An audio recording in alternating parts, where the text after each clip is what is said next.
जंग से यूपी को कितना नुकसान है? ईरान जंग का असर 2800 किलोमीटर दूर यूपी को भी हो रहा है। दावा है इससे यूपी को 1000 करोड़ का नुकसान होगा, क्योंकि यूपी के कृषि उत्पादों का निर्यात फिलहाल ठप है।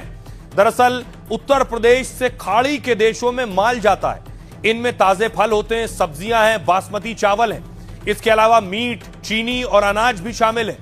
साथ ही लखनऊ की एक निर्यातक कंपनी के प्रोपराइटर ने बताया है, मोहित टेकरीवाल ने कहा है कि कई निर्यातक बर्बादी की कगार पर आ रहे हैं, क्योंकि यूपी से निकला हजारों क्विंटल सामान रास्ते में फंसा हुआ है। काफी सामान गुजरात, महाराष्ट्र के बंदरगाहों पर पड़ा हुआ है, तो काफी माल जहाजों में लोड है, अपने निकलने के इंतजार में। दावा है माल के 200 कंटेनर बंदरगाह जहाजों में पड़े हुए हैं। समस्या है कि कई दिन से पड़ी सब्जियां और फल खराब हो रहे हैं। यह माल UAE, Qatar, Kuwait, Iran, Iraq, Bahrain और जॉर्डन जाता है।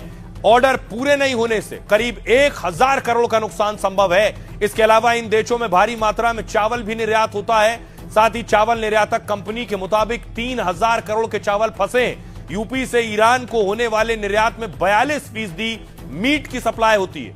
यूएई को 11000 करोड़ के निर्यात में मीट और बाकी चीजें, लेकिन युद्ध से माल की सप्लाई ठप है, जिससे नुकसान हो रहा है। देखिए कच्चा तेल कहां जाकर रुकेगा।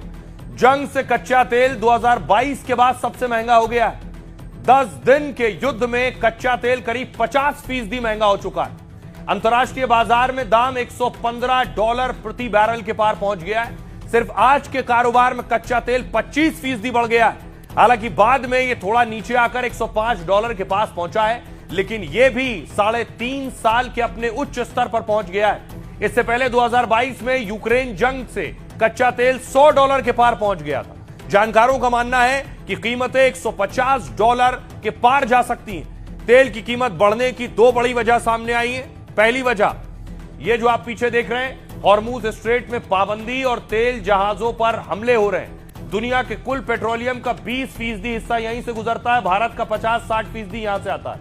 सऊदी अरब, इराक, ईरान, कुवैत का तेल इसी रूट से आता जाता है। दूसरी वजह, मिडिल ईस्ट में तेल रिफाइनरियों पर जो हमले हो रहे हैं। ईरान ने कतर, सऊदी अरब और कुवैत में कई हवाई हमले किए। हमलों के कारण इन देशों को तेल उत्पादन में कटौती करनी पड़ी।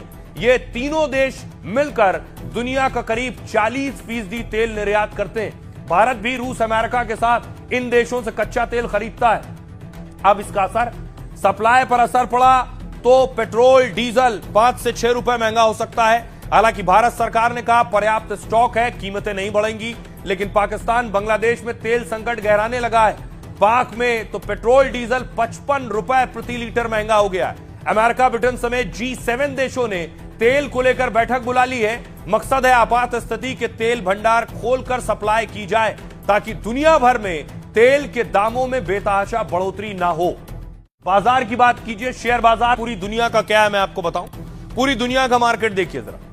यह है सबसे पहले अमेरिका का मार्केट। S&P पिछले हफ्ते 2% की गिरावट है एक हफ्ते में। यह डाउ जोन्स अमेरिका का पिछले हफ्ते 3% गिर गया है। नैस्डैक पिछले हफ्ते 1.2% की गिरावट है। भारत की बात कीजिए, सेंसेक्स 2.1% की गिरावट है और सेंसेक्स में 4 दिनों में 21,000 करोड़ की बिकवाली हुई है। साथ ही मार्केट कैप में 15 लाख करोड़ की कमी आई है। जापान का देखिए बाजार सोमवार को 6.22% गिर गया जापान का बाजार। दक्षिण कोरिया के कोस्पी में सोमवार को 6.68% की गिरावट दर्ज की गई है। हांगकांग के हैंगसेंग में सोमवार को 2% की गिरावट दर्ज की गई है। पाकिस्तान के PSX सोमवार को 10% से ज्यादा गिर गया है। पूरे देश के मार्केट का हाल